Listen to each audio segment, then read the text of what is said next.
Sahabat YKB yang terkasih dalam Tuhan Yesus Kristus, senang sekali dapat berjumpa kembali dengan saudara dalam acara Wasiat Kekal berupa renungan firman Tuhan yang akan memandu kehidupan kita, yang ditulis oleh Pendeta Melani Ayub.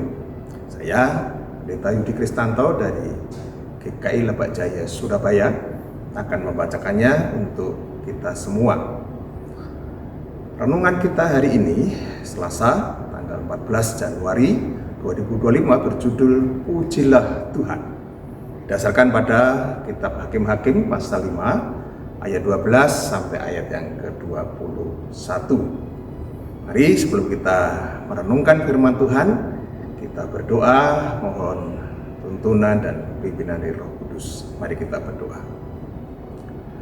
Tuhan Allah Bapa kami bersyukur untuk segala pertolongan, penyertaan, pimpinan Tuhan di dalam kehidupan kami, sehingga kiranya dengan menghayati semua itu kami juga bisa selalu bergerak untuk memuji dan memuliakan nama-Mu. Dan saat ini Tuhan, kami akan merenungkan sebagian firman-Mu, kiranya Tuhan menolong kami memahami dan memperlakukan firman itu dalam kehidupan kami, dalam menghayati segala penyertaan dan pertolongan Tuhan di dalam kehidupan kami. Di dalam Yesus kami serahkan perenungan kami. Amin. Yang akan menjadi pusat perenungan kita akan baca dari kitab Hakim-Hakim pasal 5 ayat yang ke-12. Demikian firman Tuhan. Bangunlah, bangunlah Deborah, bangunlah, bangunlah, lantunkanlah suatu nyanyian, bangkitlah Barak, angkutlah tawananmu, hai anak Abinoam. Bapak, Ibu, dan saudara yang terkasih di dalam Tuhan Yesus Kristus, dalam buku Kidung Jemaat kita tahu banyak nyanyian yang sebenarnya merupakan sebuah kisah kesaksian pengubahnya yang telah mengalami pimpinan Tuhan di dalam kehidupan mereka.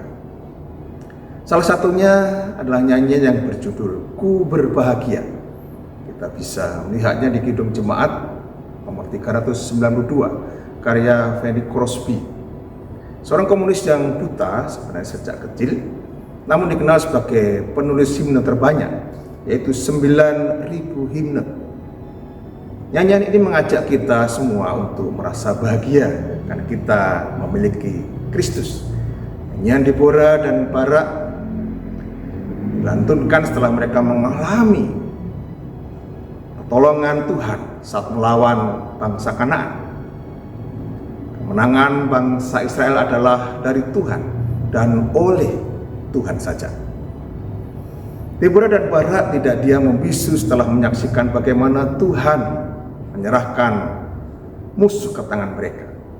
Deborah mengajak umat untuk menyanyikan perbuatan Tuhan yang adil atas umatnya. Dari suku-suku Israel, keperkasaan, keadilan Tuhan harus diceritakan oleh orang-orang yang sudah mengalami pimpinannya. Mereka memperoleh kemenangan bukan dari kekuatan atau senjata yang mereka miliki, melainkan karena pertolongan Tuhan. Nyanyian Deborah merupakan puisi yang dianggap paling sering dikumandangkan. Nyanyian jadi ciri khas orang beriman sepanjang masa dalam segala keadaan. Menyanyi bagi Tuhan sesungguhnya bukanlah sekedar hobi atau kebiasaan semata. Pujian bagi Tuhan harus lahir dari hati yang merupakan ungkapan syukur yang meluap karena mengalami pertolongan Tuhan. Bagi anak-anak Tuhan, tidak ada hari tanpa nyanyian untuk kemuliaan Tuhan.